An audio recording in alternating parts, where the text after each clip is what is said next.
Hey! What's up mga kabulkit? Kumusta kayo dyan? Kumusta ang inyong mga negosyong vulcanizing shop? May business permit na ba ang vulcanizing shop mo?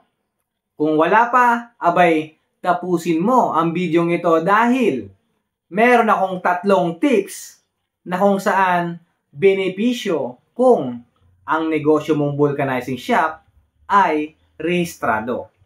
Pero bago ang lahat, kung ngayon lang tayo nagkita, ako nga pala ang inyong kapwa kabulkit, Jeremy Milano Enciso. At 9 na taon na rin po akong nagmamay-ari ng isang vulcanizing business. Bago ko simulan itong 3 tips na benepisyo sa pagpaparehistro ng ating negosyong vulcanizing shop, kwentuhan ko muna kayo. Doon sa una kong vulcanizing shop na nalugi, ni minsan, hindi talaga ako kumuha ng kahit anumang permit. Kahit pa barangay business clearance, hindi ko yan kinuha. Kasi ang mindset ko noon, nagsisimula pa lang ako. At kahit nga nung tumagal ako, bakit ako kukuha? Hirap nga akong makalimang customer sa maghapon. Kung minsan, walang-wala pa. Kaya, ba't ako kuha? Tapos, ang mahal-mahal pa. Sakit pa sa ulo dahil ang daming proseso sa pagkuha ng business permit. Yun, kaya hindi ako kumuha ni minsan mga kabulkit ng business permit na yan. Pero dito sa vulcanizing shop ko ngayon na 9 na taon na, kumuha na ako ng kumpletong business permit from barangay to BIR. Kaya ginawa ko ang video ito para maibahagi ko rin sa inyo ang maraming benepisyo. Pero 3 lang muna ang ibabahagi ko sa inyo. Kaya eto, tara, simulan na natin. At ang unang benepisyo kung ang vulcanizing shop mo ay rehistrado ay legalidad. Tama po. Kumbaga, sumusunod tayo sa batas at regulasyon ng ating gobyerno. At hindi ka na takot parang may multo ka lagi na pag bumisita yung barangay o yung munisipyo nyo, sisitahin ka dahil wala kang permit. Kasi mga kabulkit noon, totoo lang itong shop ko ngayon, hindi mo na ako kumuha niya ng kumpletong permit. Ang una ko lang na kinuha dyan ay barangay business clearance. Kasi ganito yan. Nung makuha ako ng mayor's permit sa aming munisipyo, meron akong customer doon. Isa siyang desk officer sa munisipyo. At nung andun ako, tinanong niya ako kasi nakilala niya ako At customer ko talaga siya. Sabi ko, boss, andito ka pala. Sabi niya man sa akin, O, maano ka dito, boss? Sabi ko, makuha ko boss ng mayor's permit. Pagkarinig niya nun, sagot niya sa akin, Huwag ka na kumuha. Kasi ang liit-liit na shop mo. Magkano lang naman ang kinikita mo dyan? Kumuha ka na lang ng barangay business clearance. Yun na lang kunin mo. Huwag mo nang alalaanin itong mayor's permit. Kaya nun, hindi na talaga ako kumuha. Kasi, tama nga naman siya. Pero, mali yun mga kabulkit. Dahil, itong mga susunod kong tip, maiintindihan nyo kung bakit ako napilitan kumuha ng kumpletong business permit. Ang importante sumusunod ka sa regulasyon at batas ng ating gobyerno. Kaya iparehistro mo. Mas okay na yung walang magsasabi sa'yo na isara mo muna yung shop mo kasi merong inspection ngayon ang barangay o ang munisipyo. May iwasan mo yung mga penalty o baka mapasara ka pa. O, di ba? Kaya mas okay pa rin na iparehistro mo yung negosyo mong vulcanizing shop. At eto na ang pangalawang benepisyo kung ang vulcanizing shop mo ay rehistrado.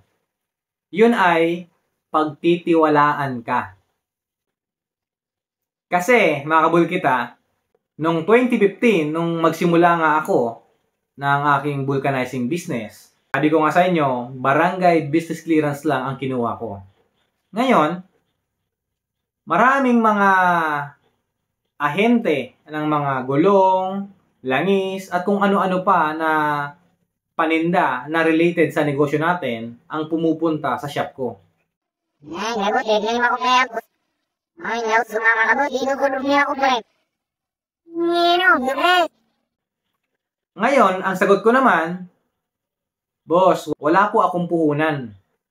Pero, kung bibigyan nyo ako ng terms, kahit 1 buwan o 2 buwan, kukunin ko ang produkto nyo. Pero sigurado ako na babayaran ko yan after ng 1 buwan o 2 buwan. Yon ang lagi kong sinasabi sa mga supplier. Kaso, ang lagi naman nilang tanong sa akin, boss, meron ka bang business permit? At ang sagot ko nga, barangay business clearance lang mga bossing ang meron ako. At yun, hindi nila tinatanggap yun. Ang lagi na siya sabi sa akin, ay boss, talagang ano lang kami, cash to cash basis lang. Cash on delivery agad po.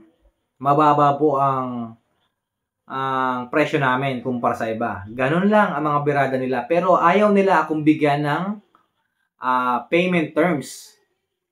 Pero, meron akong isang supplier na talagang dinirekta ako. Ang sabi niya sa akin, nung minsang pumunta siya doon at nag-alok din ng gulong, at yun ang napag-usapan namin tungkol sa payment terms. Ang sabi niya sa akin, boss, bibigyan kita ng 1 hanggang 2 buwan ng payment terms kung kumpleto ang business permit mo from barangay to BIR. Kaya yun mga kabulkit, kumuha ako ng kumpletong business permit. At tama nga yung sinabi niya. Kaya nung pagbalik niya, meron na ako. Kaya yun, binigyan niya ako ng payment terms na 1 buwan.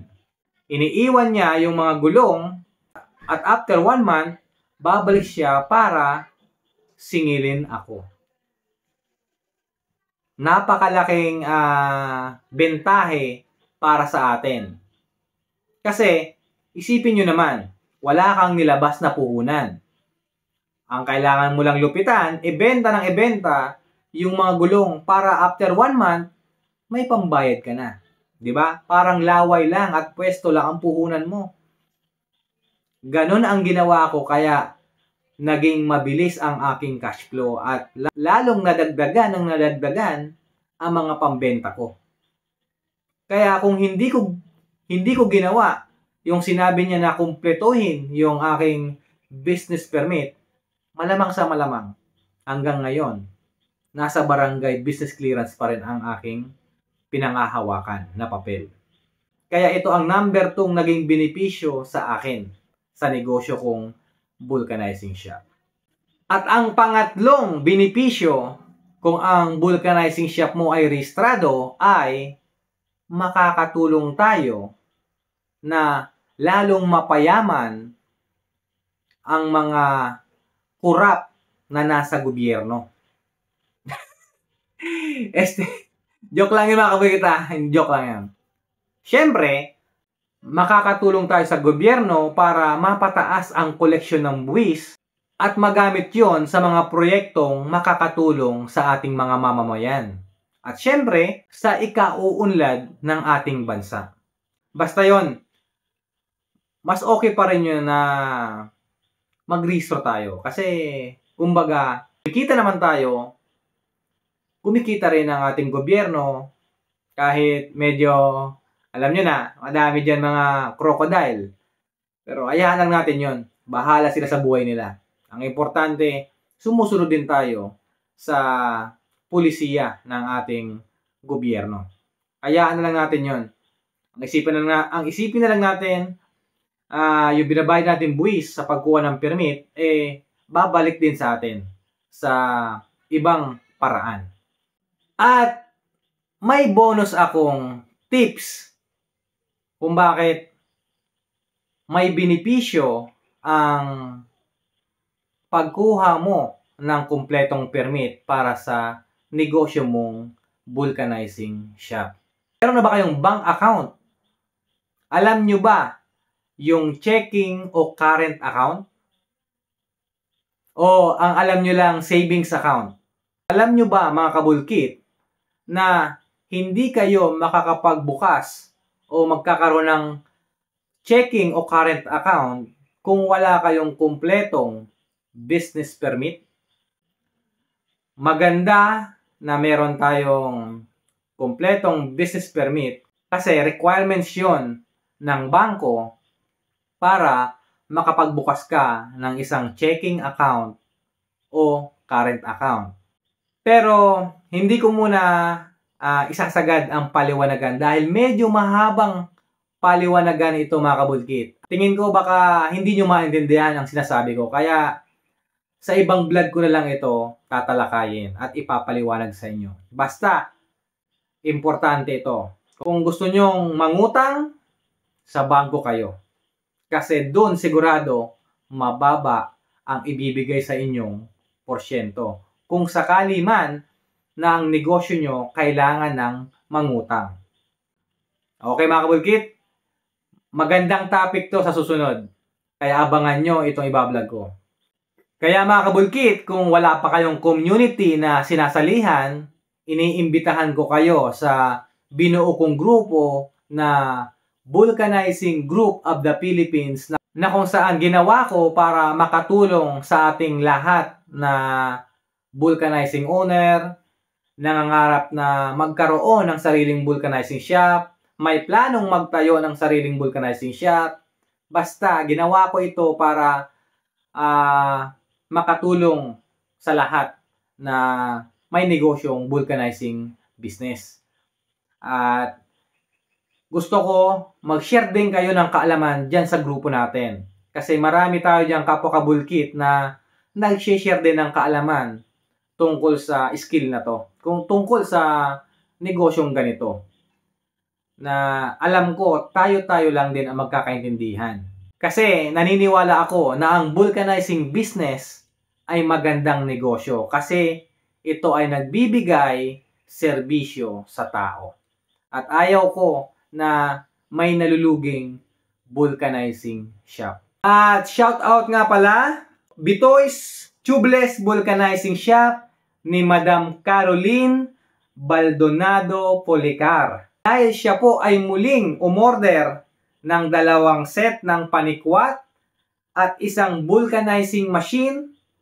Madam, maraming salamat po at tinitiwalaan mo lagi ang aming produkto.